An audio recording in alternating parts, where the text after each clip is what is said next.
بسم اللہ الرحمن الرحیم۔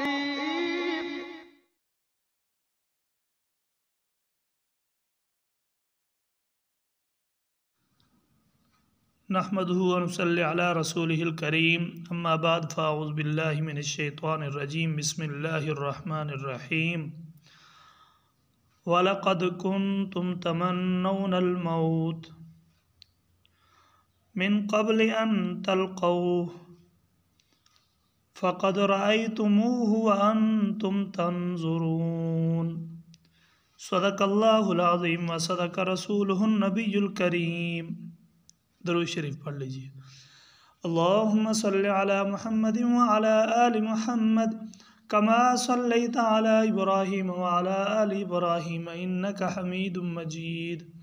اللہم بارک علی محمد وعلی آل محمد کما بارکت علی ابراہیم وعلی آل ابراہیم انکا حمید مجید۔ محترم دوستو، بزرگوں، ساتھیوں، رب کریم ذات سے ہر وقت یہی دعا کرنی چاہیے، اللہ پاک ہم سب کو اعمال والی زندگی عطا فرمائیں۔ اللہ تبارک و تعالی اس آیات مبارکہ کے اندر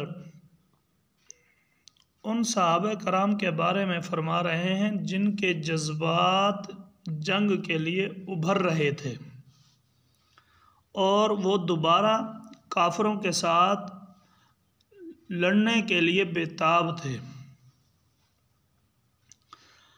اللہ تبارک و تعالی نے اپنے کلام الہی میں فرمایا وَلَقَدْ كُنْتُمْ تَمَنَّوْنَ الْمَوْتَ، اور البتہ تحقیق تھے تم آرزو کرتے موت کی، تم کہتے تھے کہ شہادت کا موقع آئے تو ہم اللہ تعالیٰ کے راستے میں اپنی جانیں قربان کر دیں۔ من قبل ان تلقوا، پہلے اس سے کہ موت کے ساتھ ملاقات کرتے۔ جو لوگ غزوہ بدر میں شریک نہیں ہوئے، کسی وجہ سے شریک نہ ہو سکے، تو ان کے جذبات بڑے تیز تھے۔ وہ دشمن سے دوبارہ ٹکر لینے کے لیے بےتاب رہتے تھے اور خواہش کرتے تھے کہ جہاد کا موقع آئے تو انہیں بھی شہادت جیسا بلند مقام نصیب ہو۔ تو پہلے تم آرزو کرتے تھے کہ آئندہ کوئی موقع آئے گا تو ہم بھی اپنی جرت کا مظاہرہ کریں گے۔ فقد رأیتموہ، پس تحقیق تم دیکھ چکے اس کو، یعنی موت کو تم نے اپنی آنکھوں سے دیکھ لیا ہے۔ وَأَنْتُمْ تَنْظُرُونَ، اور تم بخوبی دیکھ رہے ہو کہ وہ شہید ہو گیا، وہ شہید ہو گیا، وہ شہید ہو گیا۔ تم نے اپنی آنکھوں سے موت کا منظر دیکھ لیا ہے۔ اور اس معرکے میں جناب نبی کریم صلی اللہ علیہ وسلم کے دندان مبارک شہید ہوئے، آپ کا چہرہ انور زخمی ہوا اور آپ صلی اللہ علیہ وسلم بے ہوش بھی ہوئے۔ حضرت مصعب بن عمیر رضی اللہ تعالیٰ عنہ کی شکل آپ صلی اللہ علیہ وسلم سے مشابہت رکھتی تھی، وہ شہید ہو گئے۔ چونکہ افراتفری کا موقع تھا، اپنوں نے بھی یہی سمجھا کہ آپ صلی اللہ علیہ وسلم شہید ہو گئے اور دشمنوں کو موقع مل گیا اور خبر مشہور ہو گئی ان محمدً صلی اللہ علیہ وسلم قد قتل، کہ محمد صلی اللہ علیہ وسلم شہید ہو گئے۔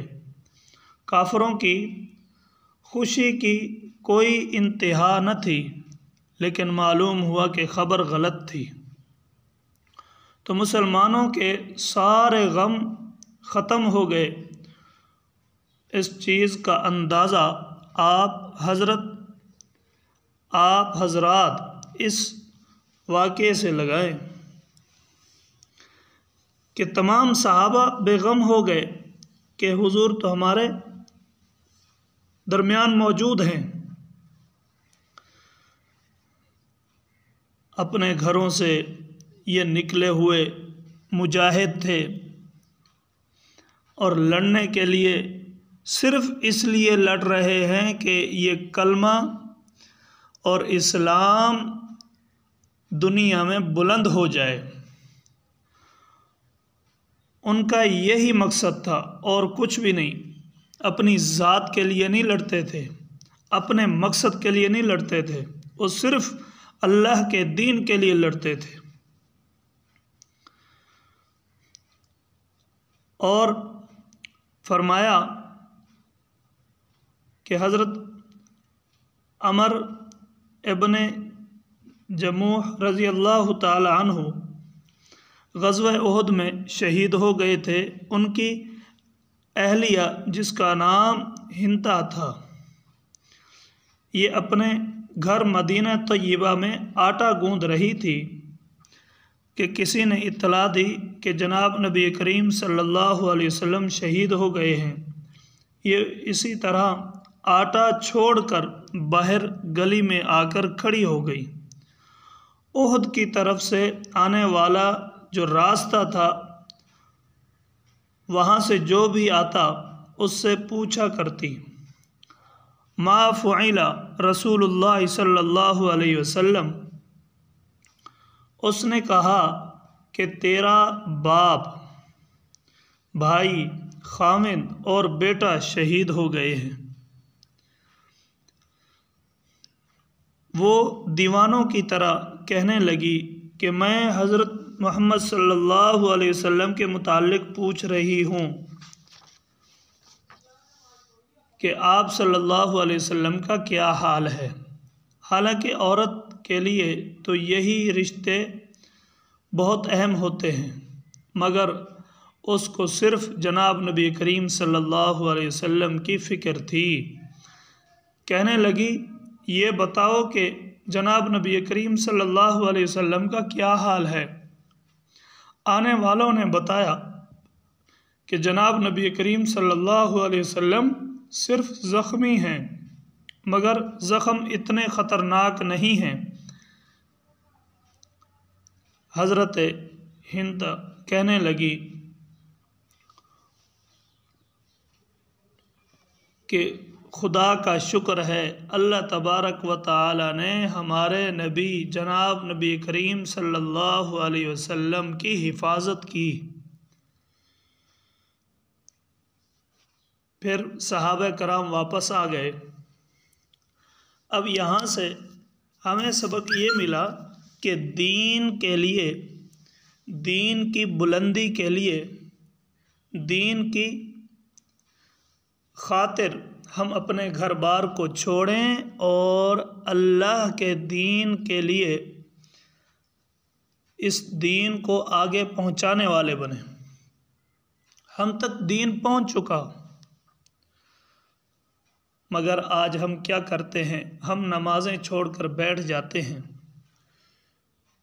کوئی تکلیف پہنچی نہیں، ہماری نمازیں چھوٹ جاتی ہیں۔ مہمان آیا گھر میں، ہماری نمازیں چھوٹ گئی۔ ہم نماز کو کچھ بھی نہیں سمجھتے، ہمارے ایمان کمزور ہو چکے۔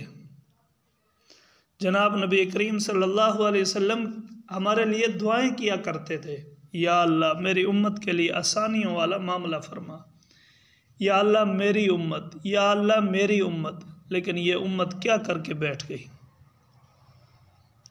اللہ پاک سے دعا ہے اللہ تبارک و تعالی ہم سب کو دین کی صحیح سمجھ عطا فرمائے، دین کے مطابق زندگی گزارنے کی توفیق عطا فرمائے۔ وما علینا الا البلاغ۔ اللہ تعالی انزلہ ورسول اللہ معلمنا ورسول اللہ معلمنا